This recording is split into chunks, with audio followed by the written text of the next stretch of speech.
World Cup Day 13, France top Group C, Peru beat Australia, and Argentina's RedemptionWe. Continue our World Cup analysis by discussing Day 13 of the group stages, covering France and Denmark's uneventful draw, Peru ending Australia's hopes of qualifying for the knockout stages, and Argentina's late win against Nigeria to scrape through to the last 16. Denmark 0-0 France. The first stalemate of the tournament, for a circumstance where both sides were content with leaving as they started. With France's spot in the round of 16 already secured, Deschamps rested key starters such as Mbappé, Pogba, and Umtiti. With Australia's match against Peru taking place simultaneously, the Danish needed to be in tune with the results of that match in case the Socceroos were close to advancing. Zugzwang. This circumstance found in chess aptly describes the entirety of the 90 minutes, where making no move was most beneficial to each team. Unlike chess, however, each team is not compelled to take any genuine risks, so the disadvantages that come with being in Zugzwang were not to be found. A draw was the preferred result for both teams. If France lost, they lose their top slot in the group. If Denmark loses, they subject themselves to possible elimination if Australia get the needed results. Therefore a draw kept both teams happy, with the possible undertones of Denmark looking to avoid a matchup against Argentina in the round of 16 if Messi's men managed to make it through. Each team was organized with a defensive focus, or at least a protectionist one. France adjusted their selection to reflect this intention. Steven Azanzi replaced Pogba, while Sibide and Kimpembe took the spots of Pavard and Umtiti for rest. The starting of Thomas Lemar and Dembele looked promising from an attacking perspective, only for it to be implemented with lost potential. Denmark used a 4-1-4-1 system, with Chelsea's Andreas Christensen, traditionally a centre-back, playing as the 6 in between the lines of 4. The only incentives for Denmark to impose themselves onto the match were based off the score of the Australia match. Australia required a win to be in contention, with Denmark having to lose as well before goal difference comes into effect. With Peru taking a lead midway through the first half, Denmark applied the brakes and appeared more comfortable in the match. France had the majority of possession in this match, as Denmark gladly retreated into a 4-1-4-1 deep block. Little to no pressure was applied to the ball carrier during France's build-up. With the defensive midfield duo joining the defensive line, France had a large presence in the first line of attacks for possession. Circulation was mainly defensive, with forward passes being played into Griezmann or Lucas Hernandez. The Atletico left-back advanced on the left wing, Lemar correspondingly pinching inside. Griezmann continued his free role that has been implemented throughout the last few matches. However, he dropped deeper than he typically had in the past 2 matches for 2 reasons. First, Kanté and Nzonzi were not willing to play into Griezmann into the tight spaces ahead of them when in the early phases of possession. Therefore, Griezmann had to move into lower lines to get a hold of the ball. Dembele or Lemar received the ensuing passes, but Griezmann was also conservative in his choices. The bright points in this match for both teams were fleeting. From the French standpoint, combination play with Thomas Lemar alongside the left half space had encouraging potential, yet a mixture of inadequate technical execution and tight space near the goal had none of these instances pan out. Giroud's play as a target led to similarly promising spells, but to no avail as any shots that were taken hardly concerned Schmeichel. French counterattacks after set pieces and lengthy Danish possession sequences also had some prospect of adding a goal to the match. Yet these were snuffed out either through tactical fouls or errors in technical execution. Denmark's attack was largely primed around Andreas Cornelius, who functioned as a similar sort of target man to Giroud. With Eriksen and Delaney playing off of him, they had glimpses at goal, none of which caused too much stress for Steve Mandanda. It's lit. The second-half substitutions for both teams aimed to get match fitness for potential impact players for both teams as they went into the knockout rounds.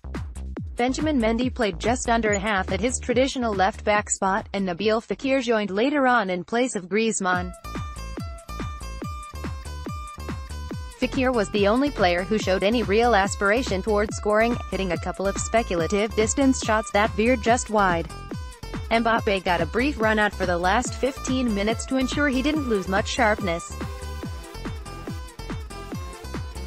For Denmark, Pion Sisto and Cornelius were replaced by Victor Fischer and Kasper Dolberg, each of whom are hoping to rediscover their top form during the tournament given their respective recent difficulties. Both teams provided little to observe besides contentment in their current state. Players wallowed around the pitch, hoping to avoid injury as both teams prepare for more important fixtures ahead. Analysis by our Australia 0-2 Peru. First games of the day saw Group C come to its conclusion, with Australia hanging on to the slightest glimmer of hope of making it through to the round of 16. As was the case in the first match day in the group, the Peru game was a cheerful affair, with many wholly pleasant scenes and strong left-sided dynamics. These, however, came mainly from the Aussies. Pragmatism and idealism. Australia under Bert van Marwijk have managed to combine strong organisation with some of the tactically ambitious aspects instilled by the man who got them to Russia, Ange Postecoglou. Building up from the 4-2-3-1 the Dutchman has implemented, the flank focus in the final third remains, as do some of the structural issues, even if the approach is more pragmatic. Their early play in the face of high pressing was low risk. The front three often drew narrow, occupying the Peruvian backline with a mixture of runs into depth and movements off the front line. Matthew Lucky was the target in the early stages for direct balls into depth on the right flank, into the space left behind as Peru would push up together to press. However, more than just offering for long balls, Australia's depth running in their forward line served to assist the controlled build-up play, championed by Postecoglou. With Peru's defense having to drop early to avoid being caught out by the pace of Lucky and Cruz in behind, space emerged either side of Tapia in their 4-3-2-1 defensive structure. Australia sought to fill these spaces with jerk off the front line, with Tom Rogic, and laterally with Lucky. Though the Celtic star, Rogic, acted predominantly at the far ends of the half spaces, much like he does for his club, he found more success than the two forwards. Forays from Juric or Lucky into the space between lines lacked the coordination or appropriate dynamic to be effective beyond simple interplay, while Robbie Cruz might have been effective there, but his prevailing movements took him more often to the defensive line or the left flank. The axis of awesome getting the ball to these spaces was not a problem. Despite their relatively low standing in world football, there are a great number of countries who would love to be able to call upon the build-up players available to Australia. If positional build-up play is the crown of Australia's game, then in Trent Sainsbury, Aaron Mooy, and Tom Rogic, they have three glistening gems. Sainsbury's ability to find or create an angle for a pass, then use that pass to put his teammates in advantageous positions, is at an incredibly high level. Using this ability, he found Tom Rogic in dangerous areas repeatedly, both in the right and left half spaces, as well as supplying Aaron Mooy with delicious orientation-busting flat diagonal passes. Even with one of the most playful deep build-up units in the tournament, Australia had a somewhat ineffective circulation game at times. In many phases, Mooy and Jedinak suffered from weak spacing and almost non-existent staggering at the base of midfield, greatly limiting their potential for receiving and progressing the ball. Furthermore, this led to possession being stuck on the flank with even the slightest Peruvian pressure. While left centre-back Mark Milligan would attempt to resolve these situations on the left with rapid changes of rhythm through flat, vertical passes, the right side saw unprepared long balls down the line to escape, with even less success. Dynamic approach without dynamic. Peru continued to show signs of their playful style in their final game, but without the same effect as in their previous matches. Their left-sided combinations and play between the lines that they exhibited so well against Denmark, failed to puncture through the Australian defensive structure as often. Bert van Marwijk's side defended compactly in their 4-4-2, with Jedinak and Mooy tilting strongly to prevent Peru from creating small overloads. Often lacking presence high in the center or right half space, there was no threat for the Australian central midfielders to worry about leaving behind. Furthermore, the quick switches after combinations that gave Carrillo and both fullbacks so much space against Denmark were easily defended, with the players on Australia's far side able to maintain immediate access due to the lack of central threat. The compactness between lines that Peru faced also limited the types of combination that they could break through with. Since Guerrero was not as active as the injured Jefferson Farfan as a focal point for combinations, finding him immediately with flat passes then using kick combinations to keep the ball in advanced areas was already less viable. In those tight spaces, with many Australians having access to press, the likelihood of stringing together any number of passes at the speed and precision necessary to keep our progress possession was low. This resulted in mainly small-scale actions on the left side. Using fewer passes to bridge the same distances led to chip balls into depth which the Aussie back line dealt with easily, while flat passes were often too long and therefore easily cut out. Longer passes altered the dynamic of Peru's play, as support for the receiving player was less readily available, leading to slower play and ultimately crowding out. Far more fruitful were quick wall passes for deep runners, utilizing basic coordination whilst minimizing the time the ball spent in danger. Analysis by L. Nigeria 1-2 Argentina faced Argentina to decide who will join Croatia in the knockout stages from Group D. Unless Iceland beat Croatia by 2 goals, Argentina needed to win to qualify, whilst a draw would be enough for Nigeria. Argentina made a number of changes from their 3-0 loss to Croatia, with Armani, Rojo, Banega, Di Maria and Higuain all coming into the lineup, whilst Nigeria fielded the same team that beat Iceland 2-0. Nigeria played in the same 3-5-2 shape they used to beat Argentina 4-2 last year, although Messi didn't play on that occasion, meaning their confidence was high coming into this match. Signs of promise. Argentina looked better in the opening stages of this match than they have done in all of the World Cup so far. Their base shape was a slightly lopsided 4-4-1-1, 4-4-2. This was because Higuain played in a more attacking position compared to Messi on the right, whilst Perez tended to tuck into the center from the right wing, whereas Di Maria was playing in a wider position on the left. In possession, Argentina had a slightly higher defensive line height than they used in their previous 2 games, perhaps approaching opposing counterattacks more cautiously, the source of Nigeria's best chances and goals in their 4-2 win against Argentina last November. Mascherano was the However, his passing was poor, in addition to his limited mobility at the tender age of 34, resulting in a few turnovers of possession. He sometimes stepped out of Argentina's midfield to press Nigeria's. He should have been used as a defender, giving him greater defensive but less passing responsibility, solidifying Argentina's defense, and making them more proficient at retaining possession. Banega was rarely deeper than Mascherano during Argentina's build-up, usually in a 2-3-2-3 shape, instead using his superb technical skill from the left half space. As mentioned in my preview of Argentina prior to the World Cup, Banega's positional intelligence, passing ability and ball retention are truly top class, and make a huge difference to Argentina's attacking capability. Why Sampaoli chose to leave him on the bench in their matches against Iceland and Croatia really does baffle me. In my opinion, he is Argentina's most important midfielder. Banega consistently found space between Nigeria's defensive line and midfield trio in the left half space. He was on the same wavelength as Messi, possessing a good understanding of Messi's off-ball movement patterns, and where he was likely to appear in and around the right half space and behind Nigeria's midfield. He looked sharper in this match than he has done at the World Cup so far. Messi's movement and Banega's understanding of it also facilitated space for other teammates to receive passes from Banega, as the example below shows. Banega drops from the left.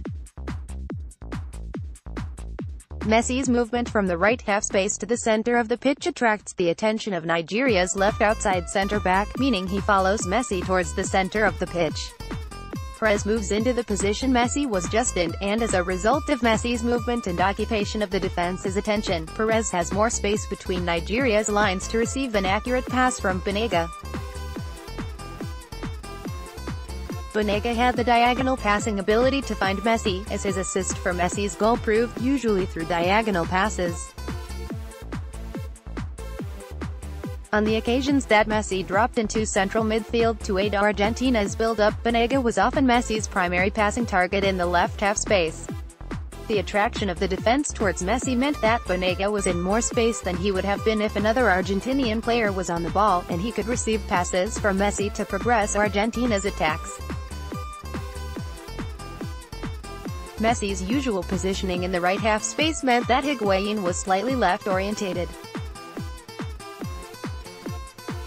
He tended to be met with the defense collapsing on him when receiving the ball in attacking areas, which was okay as he could pass back to Banega, Mascherano to recycle possession and attacks. Martin Raffelt's brilliant "How to Messi" article is a must-read if you would like much more detail on such topics. Particularly towards the start of the match, Messi moved into the right wing position. When he moved inside, Higuain would do one of two things. Either move to his usual left-orientated forward position, or move in the opposite direction to Messi towards the right wing if Di Maria was in the left half-space forward position. Di Maria was more of an inside forward compared to his usual out-and-out winger role, with Tagliafico in the wing channel instead. Rojo would move into a wider defensive position, permitting Tagliafico to advance. Occasionally, however, Tagliafico would make underlapping runs beyond Di Maria through the left half space when Di Maria was on the left wing, which was a nice way of overloading Nigeria's defensive line and adding an element of unpredictability to Argentina's attacks.